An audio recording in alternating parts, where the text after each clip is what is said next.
Ani naman waa haasa'uu danda'u muti ani waa'ee koo dubbachuu caalaas keessa kootti dhokseen jiraachuu filadhaa amma garuu seenaa koo qooduuf murteesseera sababni isaa immoo seenaa koo kanarraa namoonni waan baratan qabu jedhee namanaa keessattuu ammoo namoota akka koo miidhamaa fi dhukkuba isaanii keessa isaanitti dhoksanii jiraatanii fi kanneen seenaa koon wal fakkaatu qaban hedduunis biyyoota Ameerikaa kibbaa keessa akka jiratan waanan amanuuf yaada kana Federico Valverdetu seenaa jireenya isaa addunyaaf yoo qoodu kan kenne keessaa fudhanne qophii ispoortii Keenyaa har'aanis galmee seenaa taphataa sarara jidduu garee biyyaalessa Uruguay fi kilaba Real Madrid Federico Valverde irratti xiyyeeffannaa nu hordofaa.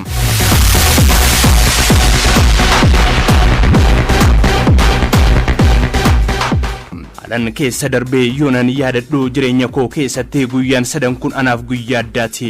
Guyyaan kunneen guyyaan Real Madrid akkan isaaniif taphadhu naaf bilbilan guyyaan mucaa koo jalqabaa Benicio fi mucaa koo isa lammaffaa baattus tan dhalatanii.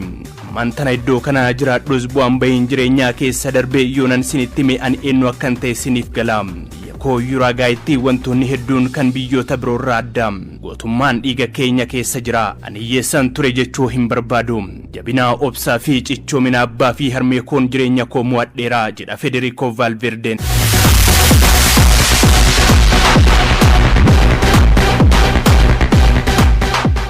Banko magaalaa Kaasino keessatti hojjetaa eegumsaati.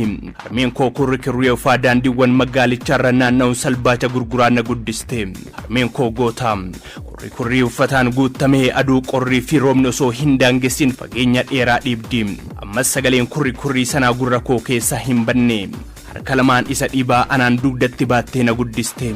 Guyyaa tokko naannaa oolte osoo homaa hin gurgurin galti. Akkasis ta'ee dadhabe yookaan nuffe osoo hin jenne ega galte maatii firbaata qopheessiti. Uffataa fi kaalsii koo xuraa'u miicciti. Harmee ofii yoo taateen ala kana eenyutu godha? Natti maame. Harmee kooti isheen anaaf goota jedha Federico Valverden.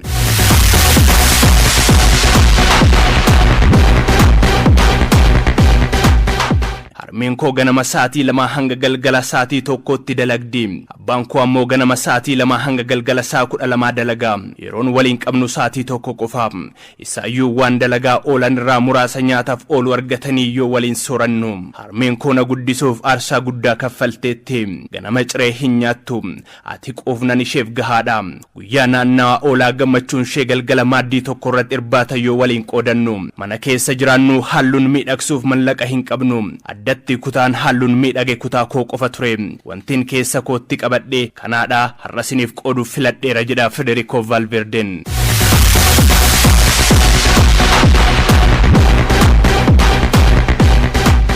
Federico Valverden ammasitti fufa. Egan kubbaa miilaa taphachuu eegalee hiriyoonni koo anarra fooyyeedha. Baay'ees ta'uu baatu waan muraasan na caaluun isaanii hin hafne. Kun ammoo jireenya koo irratti dhiibbaa fideera. Inumaayyuu nan yaadadha. Hiriyoonni koo mana keenya waliin akka deeman hin barbaadun ture. TV mana keenya chaanaalii 3 tolaan ilaalaman qofatu jira. Halkan gara hirribaa yoo deemnu sagaleen hantuuta fi nyaatiin si tafkiisan raffisu. Baaxiin kutaa ani ciisu guyyaa ifa aduun roobnan ammoo cumni bishaanii kan seenudha. Amma kana hundaayyoon yaadadhu ittan buhaara. Yeroos garuu itti saalfachaan ture. Yeroos daa'ima umrii 11 fi 12 ta'ee jabinnin kubbaa miila mul'isaatiin ture har'a iddoo kana akkan ga'uuf seenaa jireenya koo fi kan maatii koosaa akkan geeddaruuf na gargaareera.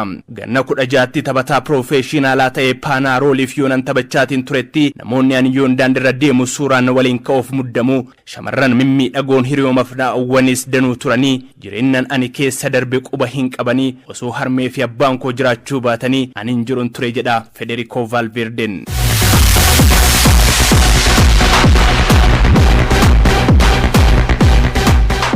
Maqaan guutuun isaa Federico Santiago Valverde di Peta jedhama. Bara 1998 Uruguay magaalaa Montevideotti dhalate.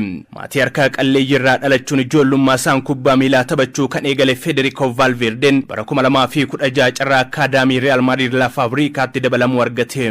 Ga'umsa olaanaa sarara jidduu irratti qabuun dabalataa taphataa sarara ittisa jidduu ta'uu fi gara fuulduraatti deemee taphachuun kan beekamu Federico Valverden eega bara 2016 Real Madridiif mallatteessee jalqabee dhuunfaa fi gareen fiixee milkaa'inaa dandhamatee seenaa isaa fi maatii isaas geeddareera. Lammiin Uruguay ganna 26 Federico Valverdeen bara 2018 irraa jalqabuun garee jalqaba Real Madridiif taphachuu kan eegale yoo ta'u taphoota 298 kilabichaaf taphateenis gooliiwwan 28 galche. Garee biyyaalessa Uruguayfis taphoota 67 taphachuun gooliiwwan 8 kan galche Federico Valverdeen turtii warra Los Blancos waliin waancaa Champions League Europa 2 fi La Liga Spain 3 dabalatee milkaa'ina danuun faayameera. Seenaan Federico Valverde kana fakkaata.